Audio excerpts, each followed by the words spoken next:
Kao što znate, Beograd je grad budućnosti cele Južne Evrope. Beograd tu budućnost može da ostvari samo kao deo Evrope, iako je Srbija deo Evropske unije. Evropska unija nije samo nekoliko reči na papiru. Evropska unija je zaista posao za naše sugrađane koji taj posao čekaju.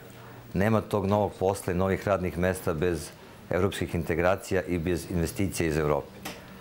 Naivni su oni koji misle da je razgovor sa Evropskom unijom u stvari razgovor samo sa Solanom ili Renom. Razgovor sa Evropskom unijom koji mi nećemo jeste razgovor i sa Deutsche Bankom.